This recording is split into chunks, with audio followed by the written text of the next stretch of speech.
Welcome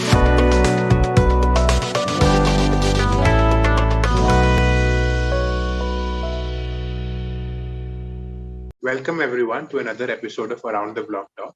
Today we have with us Mr. Raj A. Kapoor. He's the founder and CEO of India Blockchain Alliance and an industry veteran, having spent over a decade in the field of blockchain. So very happy to have you with us, sir, and excited to hear what you have to share with us today. Thank you, Prateek. Yes, I've been here around quite some time. Yes, more than a decade now. And this year we make it about 12 years now. So that's a dozen instead of a decade. That's what from my side. Yes, I've been here for a long time. And like everybody else who's listening in right now, blockchain is my passion. And that's the space. Not only have I been there for the last few years, I would like to be there for the next few years as well. In fact, for as long as it allows me to. So happy to be at your show. Thank you, sir. So firstly, sir, I'm very curious what got you into blockchain 12 years ago. Probably it was very nascent then and just coming up. And how did you get there? Yeah, well, basically, it was not blockchain around that time. At that time, it was all about Bitcoin and cryptos. Right. Got interested in them, did a lot of deep dive in that space. However, I don't consider that much in terms of education. I call that more of speculation or playing around with something which was very unique to us, which is very it is very interesting because how does code get value? How does technology get value? That intrigued me a lot. And we'll fast forward things to 2015-16, where blockchain, especially enterprise blockchain, came in the picture. And that's when I realized, well, I've been always following the right path because the technology behind it, and that was really important. Now, it was in 2010 when actually I was in the United States and somebody told me, hey, Raj, would you like to do some mining? And I said, what mining do we do in USA? I never even knew USA had these mines. I thought there were some coal mines or some diamond mines. I said, no, he took me to a mine. That was obviously a Bitcoin mine. And I started my life and career mining Bitcoin. That was how I started. And it was only because I was getting bored. I had nothing else to do. And all my friends were going to pubs and having drinks, etc. And I didn't do so. So I said, okay, spend my time mining. And it was on 19th December 2010 when I actually mined my first Bitcoin. And you know what? The value was not even $1 at that time. Yeah, indeed. So that's how it started. Then the interest grew. We went from crypto to blockchain and blockchain to the whole world of blockchain, the NFT, the DeFi, the metaverse, everything within that space. And now obviously the Web 3.0, really fantastic.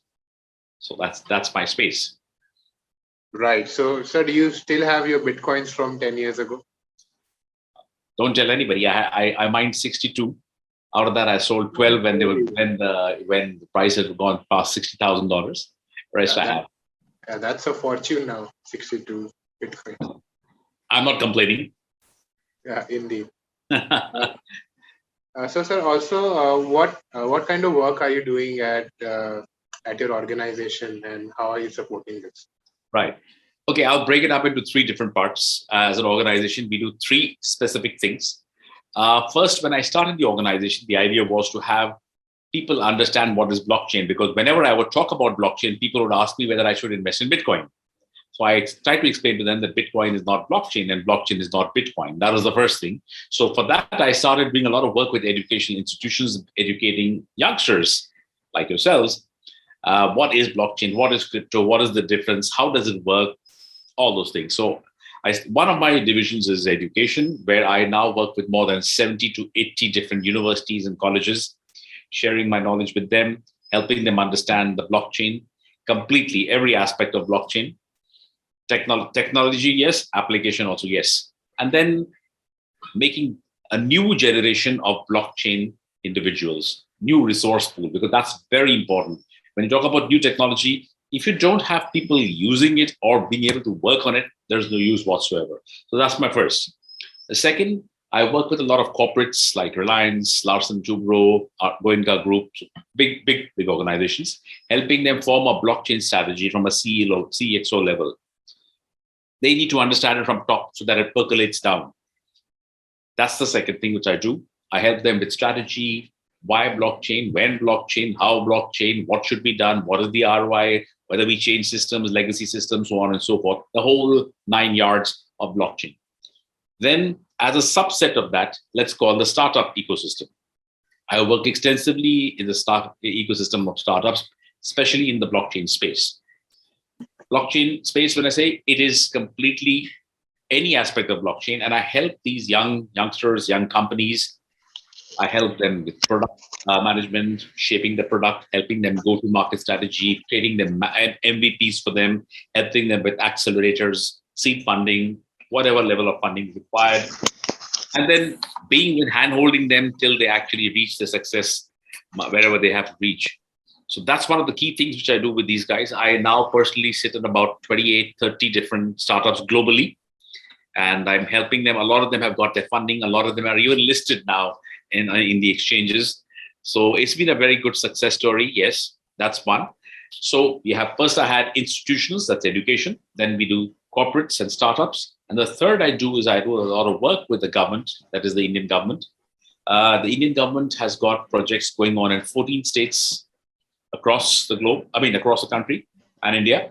Out of the 14 states, I'm involved in not all the projects, but in 12 states, I'm involved in one or more projects. So there's a lot of things happening in this space.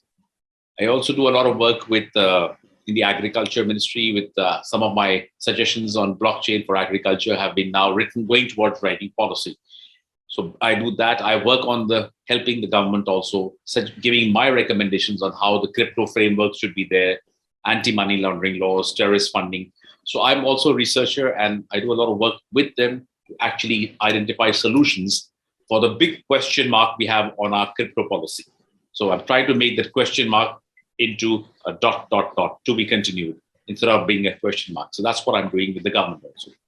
I work also not only in India, I work with Africa a lot, especially Nigeria, Kenya, Uganda, Ghana. I also work in Cambodia, Vietnam, Indonesia, a lot of developing countries where there is a lot of South Korea. There are the Western countries, yes, but apart from that, a lot of Asian countries in this space as well. So that's been a great space. I also have a talk show called Block Talks in Africa, and I'm doing a couple of programs in India, also for a couple of channels. So we have a lot of fun, yes. I also finally write a lot of things for as an organization. We do a lot of evangelism of blockchain adoption. But on a personal basis, I write for Economic Times, Money Control, NDTV, Fortune, many other. And I have a weekly news column.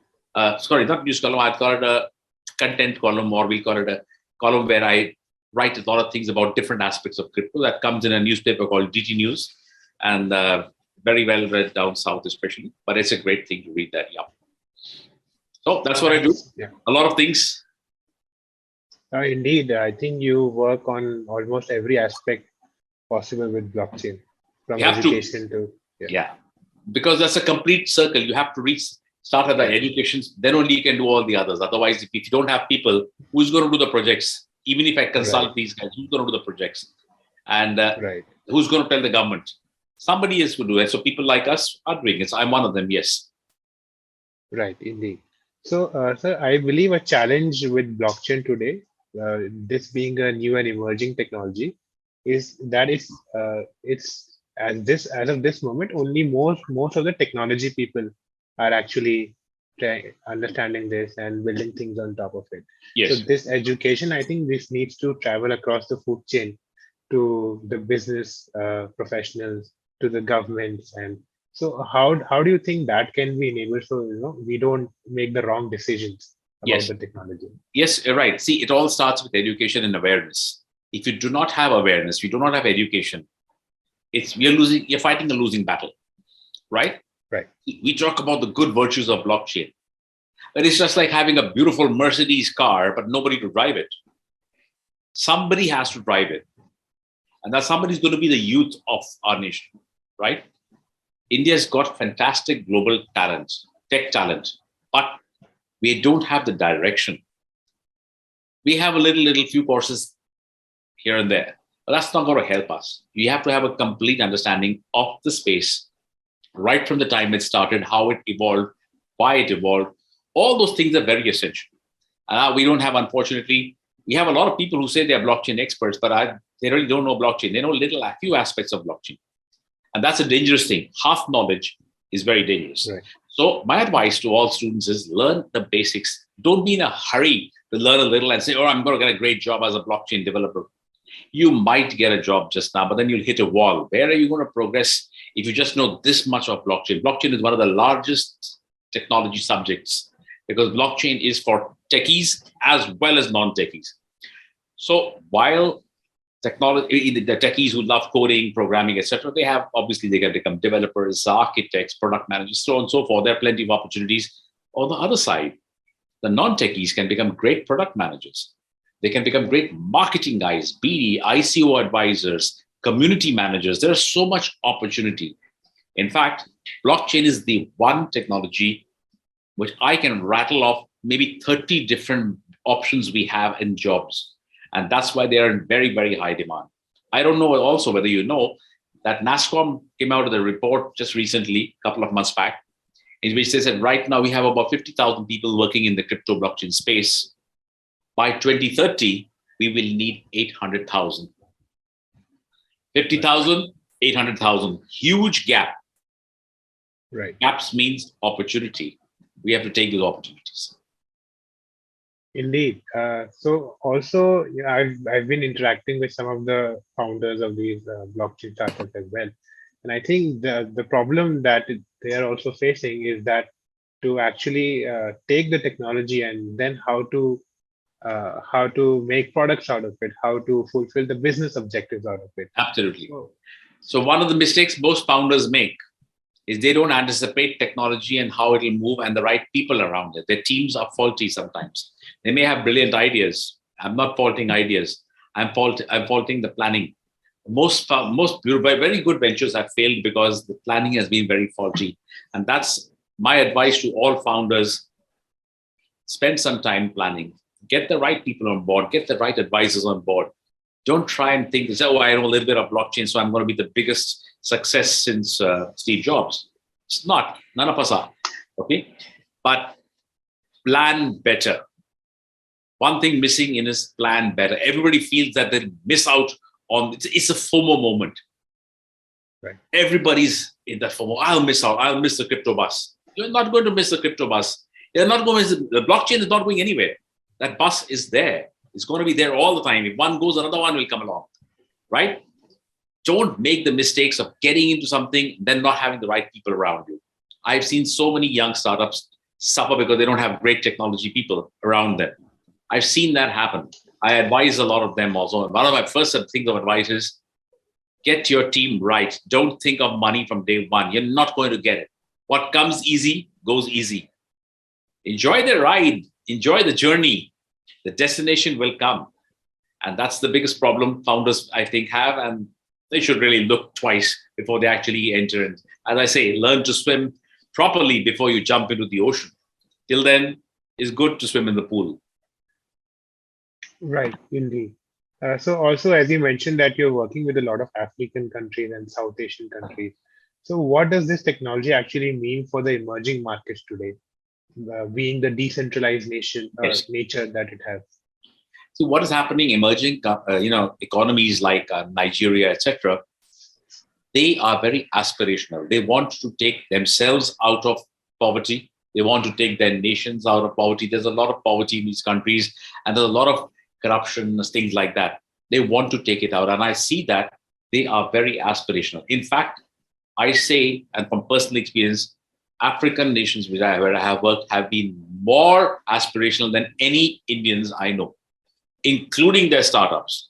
And they have immense respect for learning. In India, a lot of people feel, oh, we know everything. We don't. I also don't. We keep learning every day. Blockchain is a very fast evolving technology. It changes. 1 year back, nobody heard of metaverse. Today, everybody jumping into the metaverse. Half the people don't even, not half, only 10 or 15% really know what is the metaverse and what it brings for them. So we keep, in Nigeria, for example, I have a very wonderful experience. The people respect work. They respect the people who help them. They respect the education imparted, and they actually implement the advice given to them. So in India, everybody says, sir, get me funding. Right. That's not the only advice you need from me, right? I've got 12 years experience in that. So make use of it if I'm an advisor. If I'm with you, I will help you. But here, the only thing is, let's get quick funding. That's not the end goal. So work towards making a proper business plan, first of all, figure out whether you really need to have that on blockchain, whatever you're doing, whatever you're making. If you don't need it, you don't have to have blockchain. Just by adding the word blockchain or crypto or NFT or metaverse to it, you feel you'll get better funding. That's changed. In the beginning, yes, there was a craze. Now everybody's smart. So don't follow that. It boils down to education and awareness all over again. That's the genesis block. Right, indeed. So also, one thing that we're going to see is like a creator economy and a very different kind of an economy which will evolve with this technology.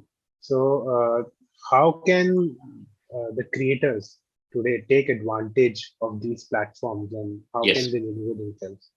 Well, you're absolutely right. It's going to be a creator economy. The Web 3.0 will make sure of that. Creators will be able to monetize what their work is. Right now, if you put up a YouTube, anybody can take it off.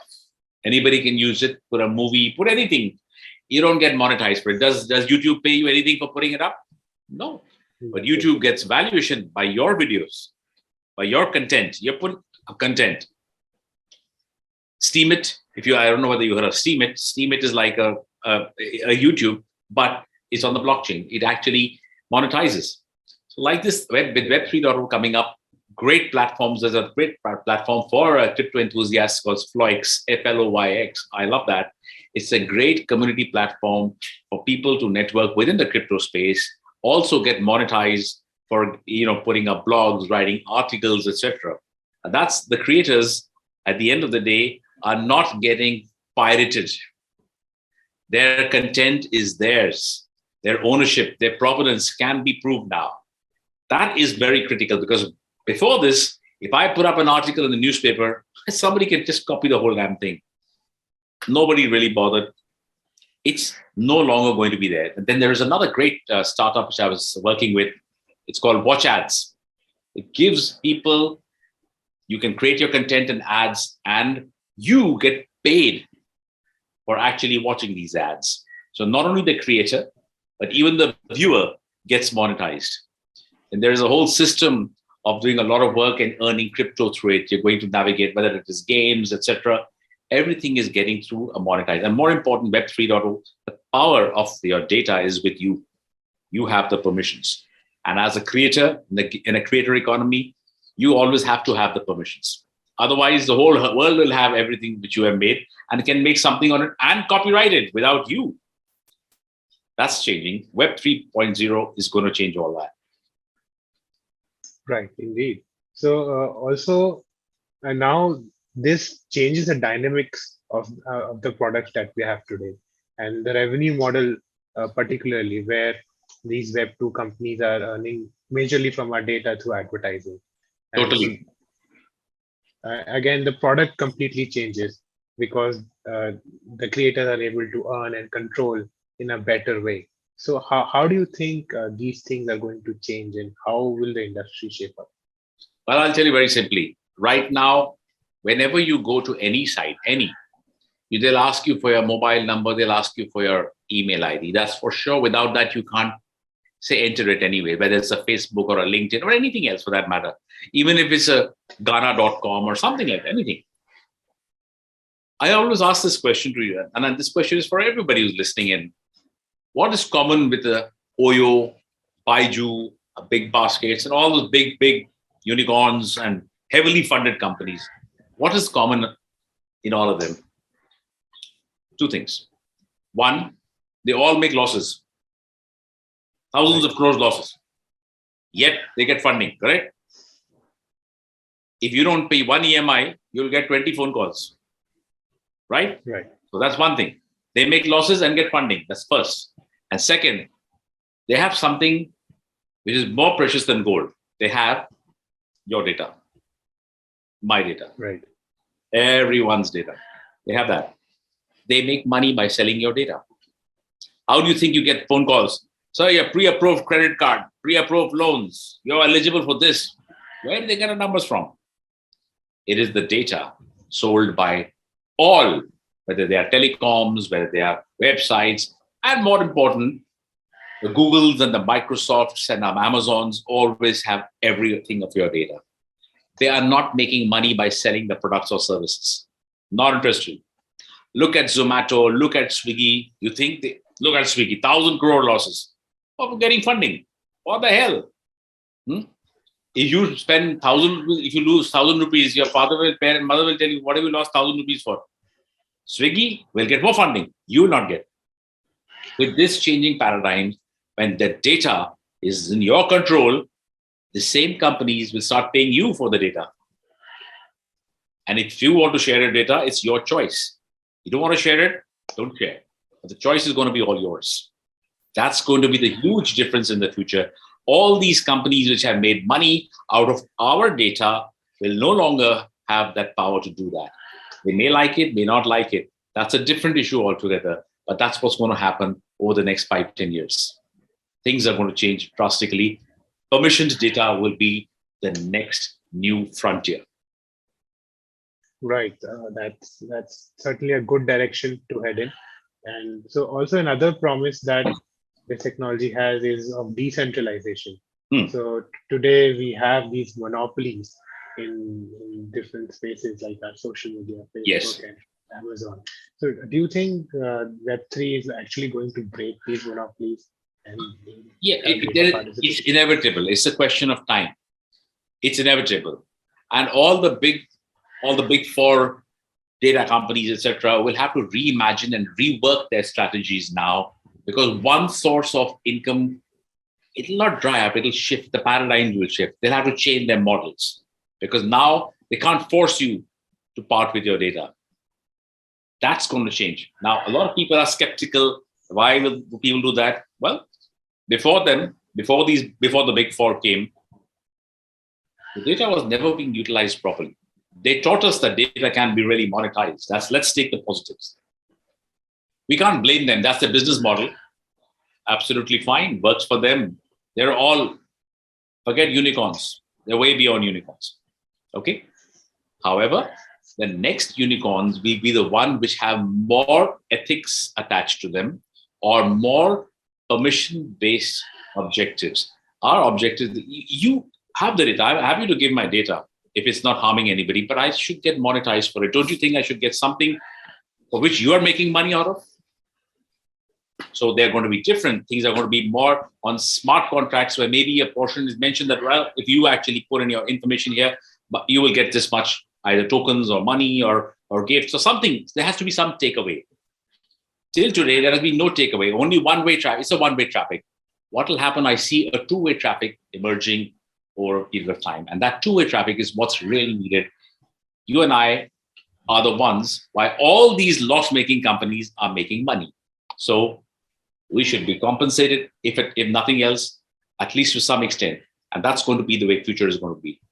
As I said, they may not all be happy, but they'll definitely evolve their models because I'm sure they're extremely smart and extremely well-oriented.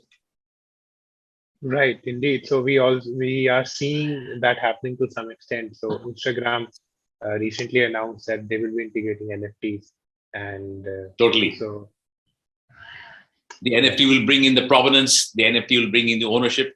So yes, things are moving, slow but steady. Right, indeed. So now coming to the crypto end of this blockchain. So now we're also seeing a lot of countries coming up with their CBDCs, and many of them based on blockchain. So how will that change the finance sector, and how will it change it? Well, in my personal opinion, this is my personal opinion, I think the countries which we really need a CBDC? That is a very important thing. Yes, CBDC has a lot of it brings in a lot of unbanked population. I like that aspect of CBDC. I like the fact that CBDC is traceable money. You can actually program it for specific use cases. All those are very good aspects of CBDC. The Nigerian government took it out first, very successfully. Many other countries are experimenting and doing this. Jamaica is doing it, but if you note, most of the smaller countries or the struggling countries have actually been underdeveloped or stressed countries with stressed assets, stressed economies. They are moving first towards CBDC because it offers a good hedge. Also, they feel that if a CBDC comes in, there may be a shift in investment patterns from private currencies or private crypto assets to CBDC. That's the thought process. Also, they feel that CBDC will protect the citizens of the country being controlled and not having a volatility like private currencies. We really can't compare the CBDCs with other currencies. It's completely different. That's a different that's a different asset class. This is a different asset class that is decentralized. This is centralized. Even though it could be on the blockchain, but it's still centralized because it is controlled by a central government. Like it's controlled by the RBI in this case, in India, for example. While it has a lot of merits, there's a word of caution here. Are our banks equipped to be compliant when CBDC comes in? That's a very critical question. Banks are not, or are they aware of what's going to be CBDC? Why are we bringing CBDC? We already have UPI. Do you want to bring in CBDC? Or maybe UPI could have been integrated with the blockchains and fintech and DeFi and made it more powerful. Why are we doing this? Well, one of the reasons is we're doing it because we would like more control over our citizens. Of course, things like terrorist funding, anti-money laundering are key critical areas which it basically helps mitigate, which is not there with private currencies. So CBDCs have a major role, and by 2030, mark my words, almost all countries will either have their own CBDC or would have adopted a CBDC from somewhere. Just like the euro is adopted, many countries share the similar things will happen now. So it's money 4.0, as we can call it. It's the next iteration of money. CBDC has its merits and the other side also. If implemented well, it can have multiple benefits. Right. So I believe there's kind of a competition between either the private cryptocurrencies win out or the CBDC have more adoption. So what do you think is going to happen? Private cryptocurrencies, there are 19,000 of them. Right. And CBDC is one. Now, for investments and speculation, you will not go for CBDC. Right. But definitely, if you're looking at them from an investment perspective, would you invest in an Indian CBDC or a Bitcoin? The answer is pretty evident. We have the rupee falling every day. Would you invest in that? Or would you invest in a Bitcoin, which has the chances of going from 30,000 to 60,000 also in a year's time? That's speculative. This is moderated. Right. So the choice is on the investor mentality. The retail investor always wants to get rich quick. Okay. While CBDC will be convenient at some points, but the virtual digital currencies will be the one which are speculative and people can make more money. However, it is a word of caution. Out of the 19,000 tokens and coins, you think all will survive in the next 2 years? No, they won't survive. Because most of them don't have a basis on which to survive. There are some which have a purpose or actually solve real world problems, would be the ones which will be investable. And that's something which is a complete awareness and education and learning. That's how it goes. Right, indeed. So one promise that we repeatedly hear with blockchain and cryptocurrencies is banking the bankless. Is to get to the population who do not have access to our financial system. Yes. So what are your views on that, and why, and what are the problems with the current financial system that blockchain solves? I have a few minutes, so I'll answer this very quickly. The current banking system is obviously centralized. Access to every Tom, Dick, and Harry, right from the person who sits on the front desk to the IT guy, everybody can have an access to your account. When you go to a bank, they ask you for your account number. They know everything. They just ask you out of a formality. They know everything. Okay, they're not fools and they have all the data. But let's face it. Okay, right now it is insecure. We need a more secure system. Bank attacks, hack attacks are there every day. Nobody tells you because you'll get scared and the money will be compromised. That's one part of it. Getting the next generation of people, the next lot of people who are unbanked into it, it's a great thing because we need, for a growing economy, you need more people into mainstream. This will bring it into mainstream slowly but steadily. It's like a drip irrigation system. It works slowly and at intervals, but it's going to work. And we need that. If we don't have it, it's not going to work. We need more people. Hardly 12 or 15% of Indians pay taxes, because that's banking is restricted to the middle class, upper middle class, and the elite. The rest don't have it, or the rest don't want to have it. This will be an opportunity to bring more and more people into mainstream, and then there will be it will be better for the economy, for the GDP, for the nation in the long run. We are not expecting miracles overnight, but definitely in the long run, we should expect some great results. Right. So probably just a closing question. What opportunities do you think it has for a country like India, and what can we do to? Well, India can implement blockchain wonders. We have quite a middleman economy out here, where a lot of benefits don't reach the intended beneficiaries. That will change, and that needs to change. Whether it is in the education, healthcare, women's welfare, anything in this space. We will see transparency. We will see accountability, real-time audits, a decentralized system, single source of truth, as what blockchain is called. That will be the force, and that a country like India needs it.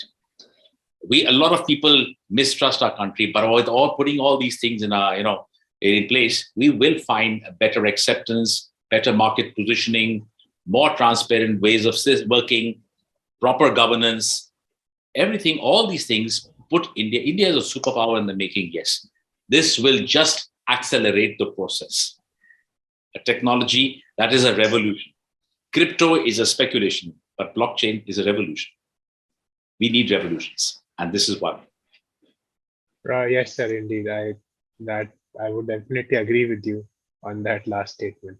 So with that, thank you very much for your time and for being on the show. Thank you, and keep in touch for anything. Bye-bye.